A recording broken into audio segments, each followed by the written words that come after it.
The Capitals made some big additions this offseason, but is it enough? Is it enough for them to make it to the playoffs? And is it enough for them to make a push for the Stanley Cup? I'll discuss next on this edition of Locked On Capitals.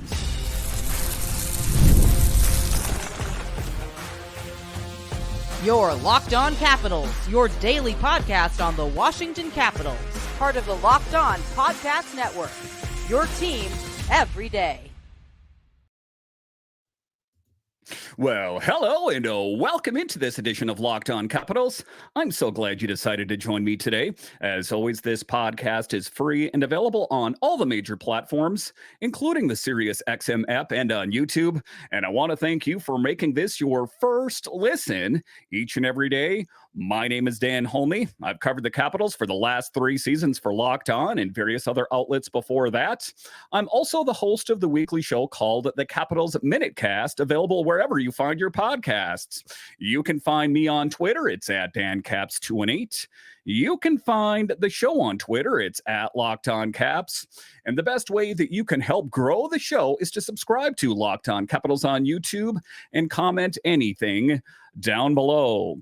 Today's episode is brought to you by our friends at FanDuel. Make every moment more. As playoffs wind down, the sports stop sporting like we want them to. But this summer, FanDuel is hooking up all customers with a boost or bonus daily. That's right. There's something for everyone every day, all summer long. Visit FanDuel.com to get started. So in this edition of Locked On Capitals, we talk about big questions surrounding the Capitals. Listen, they did the unthinkable by making it to the playoffs, but then they got eliminated in the first round. Swept. What kind of changes need to be made, and what are some of the questions facing the Capitals? We'll talk about that. A little bit later, we will talk about potential difference makers next season. Who are some of the people I'm talking about? Ivan Miroshnichenko. We saw what he did in the Calder Cup push for the Hershey Bears. I think that he has grown by leaps and bounds, but it's not just him. Who else am I talking about? We'll talk about that a little bit later. We'll talk about those key additions, Pierre-Luc Dubois, Andrew Mangiapane. Are those additions enough? We'll talk about that. And then in the last segment, we'll talk about key subtractions. And did the Capitals take any steps backwards this past offseason? But just to get it going here, talking about big questions surrounding the Capitals. And one of the biggest ones would be TJ Oshie, of course. We don't know what's going to happen with him. Is he going to make his return? That is a big question. The Capitals are facing uncertainty over veteran forward TJ Oshie's playing status due to a reoccurring back injury, while also demonstrating promising prospects and notable acquisitions for the upcoming season. President of Hockey Operations Brian McClellan has expressed optimism about the team's overall improvement, highlighting a more well-structured lineup and enhanced offensive capabilities, especially with the acquisition of Pierre-Luc Dubois. That was the big move that former GM Brian McClellan made this offseason, kind of making his mark. Shots have been fired. I heard it. The Capitals did not live up to expectations. And we didn't even make it to free agency. He was picked up before that. A big move. It was a move that was met with criticism. Some people questioned if it was the right move. What kind of guy is he going to be in the locker room? Listen, I'm just going to take a leap of faith on him. That is what I'm going to do here. We know that there are questions about him, his attitude in the locker room, his performance with the Kings last year, but it's everything in a vacuum. And when I say a vacuum, it's one season that was really off. And it was, some people say, because he was underutilized and it wasn't just the right fit. How many times have you heard about a player switching to a different team, a different zip code, and that made all the difference in the world? That could potentially be the case for the Caps. But let's talk about the Capitals and who they were last season. The 23-24 season, the record was 40-31-11, good for fourth in the Metro Division, lost in the Eastern Conference in the first round. And it was a good thing. There was that viral moment, I remember, with Alex Ovechkin grinning from ear to ear like, I can't believe it. This team that has struggled, that's been inconsistent, had big key players step away from this team. We did the unthinkable. we made it to the playoffs, and that was a good thing. I'm not trying to diminish that, but what I'm saying is they made it to the playoffs and then got eliminated in the first round. It is a bit bittersweet, I guess we could say. So talking about those ongoing consideration, the Capitals are facing that uncertainty about TJ Oshie, the 37-year-old's reoccurring back injury has raised doubts about his future. Despite his vital contributions on the ice, Washington's performance highlights the impact of Oshie's presence as the team went 28, 18, and 6 with him in the lineup and 12, 13, and 5 without him in the lineup. So to say that he is a difference maker would be an understatement. And he's one of the guys that I've talked about quite often on this show here somewhat recently, that when he's on the ice, as the stats indicate, the team plays that much better. But to see him and to appreciate him in a live situation, I watch most of the games on television, but when I have seen him in person, he is involved in the play. He has a high hockey IQ. He plays much bigger than he is. He's not afraid to take on some of the biggest guys in the league, and oftentimes that is what has led to some of his injuries. But his presence, his positive attitude, whether it be on the ice, whether it be in the locker room, Oshie's presence will be sorely missed if he steps away from hockey. Make no mistake about it, or the Capitals in particular. We're hoping for Oshie's sake that he's good to go, but kind of preparing for the event. If he's not good to go, that wouldn't be great. Oshie expresses hope for a return this season and is undergoing treatment to facilitate his consistent participation. What are some of the things that we've heard about is that he wants certain promises made to him. If there's someone that's going to make a promise like that, one of his specialists in Minnesota, one of the team doctors, that, hey, I think you're going to be good to go this season. Don't fret about it too much. I think you're going to be good to go. Again, I don't know if there's a doctor that's going to do that. We know about what Oshie had to do, that specialists and doctors had to get flown in and kind of trying to put Humpty Dumpty back together again to get him out on the ice. This was a guy that was in so much pain that he had to sleep on the floor, had to urinate in a bottle. I think that he really needs to take a long, hard look and think, hey, hockey's important. I love it. I love sports. They've been a huge part of my life for so many years. But when it comes to the point where it's affecting my personal life, he is a father at the end of the day. He is a husband. That he has to consider that, and he has a substantial amount of living to do after hockey. So definitely tough questions for TJ Oshie to answer. The Capitals have promising prospects for the upcoming season, including the following notable players. These are the potential rising stars for the Capitals. These could be difference makers. Listen, we know about PLD. We know about Mangiapane, Chychrun, Duhaime, Radish, these guys, we know about them, but what are some of the players not included in that list? Ivan Miroshnichenko, the 20-year-old, showcased his talent by recording 6 points, 2 goals, 4 assists in 21 games with the Caps last season. His impressive performance with Hershey in the AHL includes 25 points, 9 goals, 16 assists in 47 games, positions him as a strong contender for a permanent roster spot. I do believe it. And it was last summer I spoke about him, saying that I think he needs a spot on this roster. His first shot on the team, he wasn't totally acclimated to North American hockey. That's kind of my assessment there. But I think that by the end of the season, especially when the rubber met the road for the Hershey Bears in the playoffs, Miroshnichenko was clutch at a lot of different spots of the season.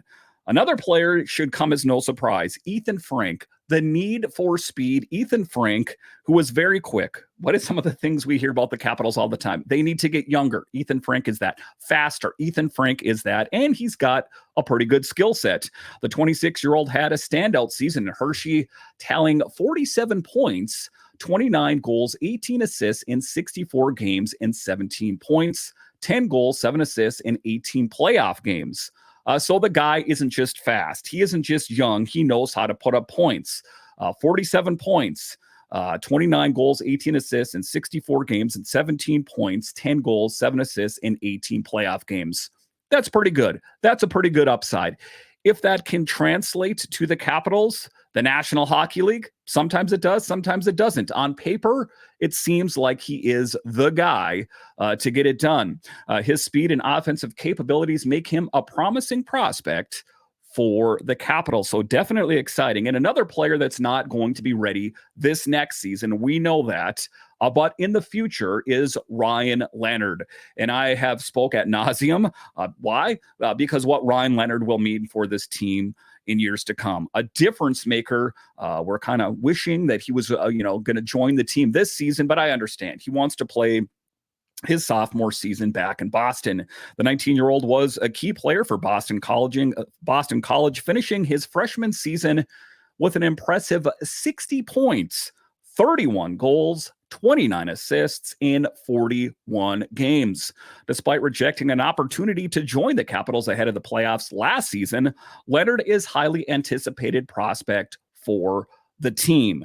And when he's ready to go, I think that I know he's going to be an absolute game changer for the Capitals, whenever that is. Probably going to be the season after that. Of course, I guess stranger things have happened, but as I record this right now in early August, he's going to be attending Boston College, and we're hoping we'll be joining the team in the coming years, shortly thereafter, hopefully the following year. That is the hope anyway. All right, so coming up here after the break, we will talk about some of the key additions for the Capitals. They struggled. We knew that they needed to make some key additions. Who are some of those key additions?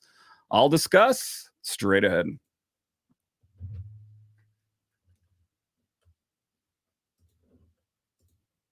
I love sports. I love them so much. I never want them to stop. But as the playoffs wind down, we get fewer games and the sports aren't sportsing like I want them to. But FanDuel lets me keep the sports going whenever I want. All I have to do is open the app and dream up bets anytime I'm in the mood. And this summer, FanDuel is hooking up all customers with a boost or bonus daily. That's right. There's something for everyone every day, all summer long. And listen, I know that this is the dog days of professional sports. FanDuel has got you hooked up. And this summer, FanDuel is hooking up all customers with a boost or bonus daily. That's right.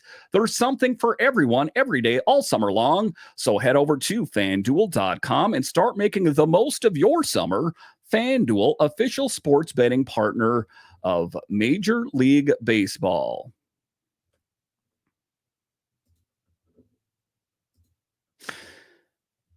Thank you for making Locked On Capitals your first listen of the day. For your second listen, enjoy the Locked On NHL podcast. Locked On NHL provides you with a national perspective on all things NHL each and every day, with national experts and local insights on every team in the league. Available on YouTube or wherever you get your podcast. Part of the Locked On Podcast Network, your team every day. All right, welcome back into this edition of Locked On Capitals, part of the Locked On Podcast Network, your team every day. So some key additions were made this past season. Like I talked about, we were talking about the addition of Pierre-Luc Dubois. On paper, seems like a pretty good thing if we're willing to forget about how he played last season and what we've heard about what kind of player he is in the locker room. I think what's important as Capitals fans is we go forward with a positive foot. If we go forward thinking this guy is going to be a problem, it's going to be a long season. I'm willing to give him the benefit of the doubt. We're hoping that he is going to be a difference maker for a guy like Alex Ovechkin, who complained about having chemistry and consistency with the centers that he played with. So talking about those notable acquisitions, the Capitals have made significant acquisitions for the upcoming season, including the following key players. Number one, Pierre-Luc Dubois. Dubois, a 26-year-old forward, was acquired from the Kings in exchange for goalie Darcy Kuemper with 40 points, 16 goals, 24 assists in 82 games with the Kings last season. Dubois is expected to strengthen the Capitals' top six forward group. This is something that we've heard about for the longest time. Former GM Brian McClellan said, I'm going to go out and get that top six forward. I'm going to do it. I humorously said that we should print that on a t-shirt, Capitals top six forward. Yay. Just because we've heard about it for the longest time. Is PLD going to be that top six forward? That remains to be seen.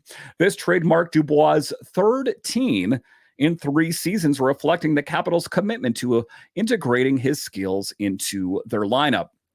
Why was it done? Backstrom stepped away from hockey indefinitely. Kuznetsov is playing over in the KHL or will be. Strome still could be that guy. We got Dowd on the fourth line. We know that there's LaPierre and McMichael in the mix there as well, not to mention what could happen in camp. Stranger things have happened. So again, I am going to lead with a positive foot. I'm not going to say that he is going to have a perfect season, but I'm willing to give Pierre-Luc Dubois the benefit of the doubt to say that he had an off season, and I think that he'll be better next season. Let's next talk about another big move on the blue line. The blue line, that was something that really needed to be addressed. Like I've talked about on the show, John Carlson pulling the weight for a lion's share of the season due to injury, due to players not playing up to expectations. Jakob Chychrun is a guy with an offensive flair. I think on paper is going to be a difference maker for the Capitals on their defense and the blue line. The Capitals acquired 26-year-old defenseman Jakob Chychrun in a trade with the Ottawa Senators, sending Nick Jensen and a third-round pick in the 2026 NHL draft in exchange. Again, we're pretty far removed from it already, and it still boggles my mind that BMAC was willing, and the Ottawa Senators, for that matter, were willing to go along with this deal. Kind of crazy when you think about it. I think that BMAC hit it out of the park. Chychrun achieved a career high in points, 41 points, 14 goals, 27 assists in 82 games with the Senators last season, and is anticipated to pair with John Carlson on the top D pairing. Could be. We don't know. That is how it is sketched out right now. I do think that he is the front runner for it for sure. The other big move is, like I've said, not one of the sexier names in the NHL, but Matt Roy. The Capitals pushed all their chips in on Matt Roy, signing him to a 6-year deal. This is a guy I think is going to be one of the guys to alleviate some of that pressure from John Carlson having to play all of those minutes. Stout defenseman, not a guy with a big offensive flair. I'm loving his game. Signing a 6-year deal with the Capitals, Matt Roy, on July 1st. A 29-year-old defenseman contributed 25 points, 5 goals, 20 assists in 81 games with the Kings last season. Roy's leadership in shorthanded ice time per game, 251, and block shots, 197, further solidified the Capitals' defensive capabilities. Huge. I think that the Capitals, again, I'm going to wrap it up in the final segment, but the Capitals, I'm feeling really positive about this team. Next, a move that was surrounded by, quite a bit of question marks for me was the addition of Logan Thompson. I am passionate about the Capitals, but even more passionate about the net minding. It's just one of my favorite things to talk about. And I think that, you take a look at it, it was Charlie Lindgren, it was going to be Hunter Shepard, and then Logan Thompson came. Why? I get questions why.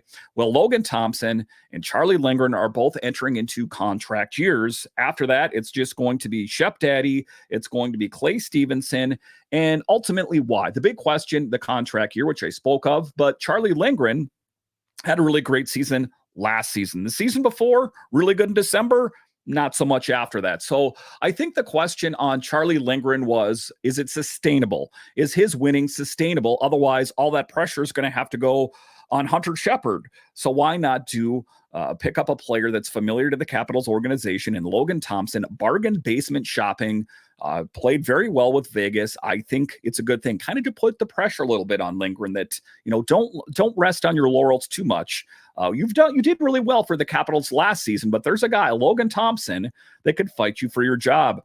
Logan Thompson, the 27-year-old goaltender, was acquired from the Knights in exchange for draft picks with an impressive 2.70 goals against average and a 908 save percentage in 46 games. Thompson's playoff performance makes him a valuable addition to the Capitals goaltending unit. So where does this all shake out? That means that Hunter Shepard is going to be number 3. Injuries are always things that happen. I think that Hunter Shepard could get called up. And, like I've talked about in the show, I think that Clay Stevenson is the long-term answer in net for the Capitals. It's going to be kind of a wait and see. How does Lindgren play? How does Thompson play? And I think based on that, one of those players, will get an extension. So next, let's talk about Andrew Mangiapane, playing for the Calgary Flames last season.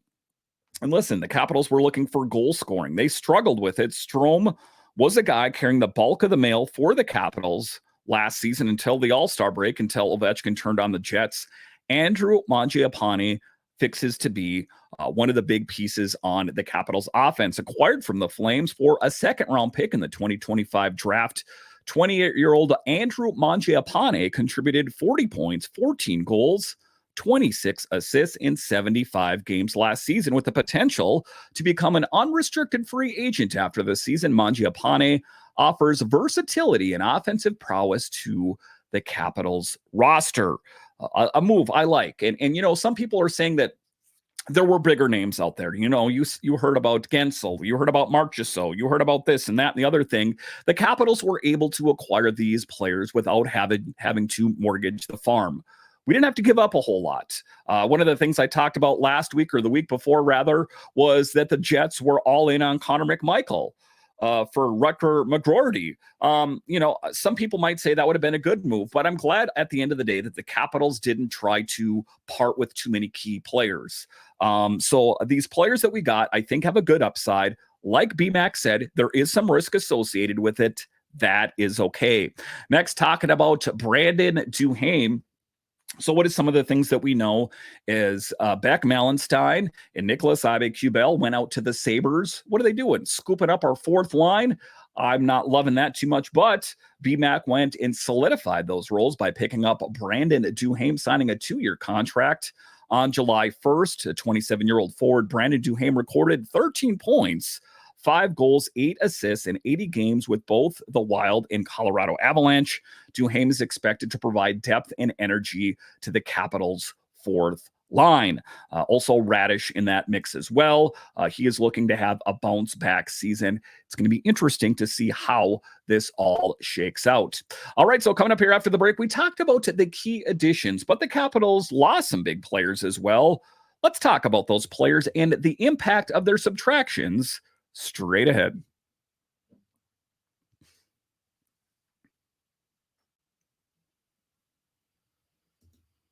All right, welcome back into this edition of Locked On Capitals, part of the Locked On Podcast Network, your team every day. And I want to thank you guys for joining me through the summer months, kind of the dog days of hockey. I know that September's coming up, and in September, training camps, October, the beginning of the season, there's a lot to be excited about, but I'm hyped about Capitals hockey year round. So it's not a chore for me. I could talk about the Capitals year round all the time. So I'm glad that you guys are joining me on either YouTube or your podcatcher of choice. Let's next talk about subtractions. Yes, there were a lot of additions, but there were some subtractions as well. And one of the big ones is Darcy Kuemper. And just to kind of say a bit of a preamble on Darcy Kuemper is I think that he was finding his game towards the end of the season. In his own words, I just wasn't able to prove myself anymore. Charlie Lindgren took a hold of the net. The Capitals were in win now mode.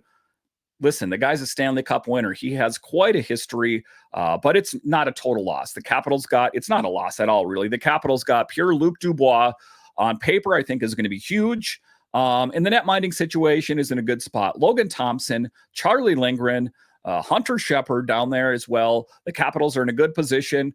Kind of a tough thing. I'm glad we offloaded his salary. I think it's best at the end of the day to widen the lens, 30,000-foot view. Darcy Kuemper on the Kings, PLD on the Capitals. It was the right thing to do. The next player talking about Nick Jensen. Not too surprising here for me at all, Capitals fans. Again, I had him circled on being on the go. I also had TVR. As it turns out, that didn't happen. But let's talk about Nick Jensen, the 33-year-old defenseman with 14 points, 1 goal, 13 assists in 78 games, was sent to the Ottawa Senators as a part of the Chychrun trade. Again, I'm going to take that trade any day of the week. Beck Malenstyn, we know why that happened. The Capitals wanted a better draft position. And at the end of the day, I like Beck Malenstyn's game, but I think that he will find a good home on the Buffalo Sabres, which I've said before, I think is on the rise. The 26-year-old forward, coming off his NHL career high of 21 points, 6 goals, 15 assists in 81 games last season, was traded to the Sabres for a second-round pick in the 2024 draft. So Beck Malenstyn, loved your game. You did whatever it took to get a jersey on a night in, night out basis, blocking shots, key on that fourth line. Don't call it a fourth line. In some cases, it plays better than the first line, if you know what I mean. That has been held down by a lot of great players with Nick Dowd. I'm thank you for your contributions and best of luck in Buffalo. Next, talking about Max Pacioretty, a guy that did not join the team until the latter part of the season. A guy that, 6 different times in his career had scored 30 goals. What have you done for me lately? 2 back-to-back Achilles issues. At the end of the day, was a good mentor for the Capitals. One of the things that I think speaks volumes of Max Pacioretty was that on the trade deadline, he decided to stay with the team that took a flyer on him, the Capitals. He had an offer to go to New York. He said, no, I'm going to go down with the ship, the Capitals, and did the right thing. The 35-year-old unrestricted free agent, limited by injuries to 47 games last season, recorded 23 points, only 4 goals, 19 assists. A great guy. If he retired, he has quite an accomplishment playing for the Canadiens, for playing with the Golden Knights, playing here and there. He has had just a really stellar career. The Capitals took a chance on him, a risky move, I guess, is what I'm going to say. That was the moves that was made the summer before. The Capitals at that time also acquired Joel Edmondson, who is also no longer a Capital either. So the Capitals are in transition, and excitement, I guess, abounds is what I'm going to say about this team to finally see what these players look like on the ice next month in training camp. We've heard a lot, and oftentimes, you can talk about a player ad nauseum, that this player 2 years ago played like this, last year played like that. It's an etch-a-sketch. Erase all of it. The 24-25 season is coming. We'll see what kind of guy PLD is. We'll see how much the blue line is better with Roy and Chychrun. Duhaime and Radish are on the fourth line, how they play. Mangiapane, is he going to give the Capitals a goal-scoring boost? And is Logan Thompson as advertised? And what position is the Capitals net mining position going to be in? Excitement abounds, and I'm glad that you guys are here. And make sure and follow me, subscribe, follow, as I will have you guys covered 5 days a week throughout the entire hockey season, maybe even 6, depending on how busy the Capitals are, games, that kind of thing. But super pumped and super happy that you are along for the ride. Listen, I want to thank you for joining me on this edition of Locked On Capitals. Thank you for making Locked On Capitals your first listen today. Now go check out the Locked On NHL podcast, where the season never ends, providing national expertise with a local perspective. You can find the link to Locked On NHL in the description, so you don't need to search. Part of the Locked On Podcast Network, your team every day. And I want to thank you once again for joining me on this edition of Locked On Capitals, part of the Locked On Podcast Network, your team every day. My name is Dan Holme, and I'll talk to you again next time.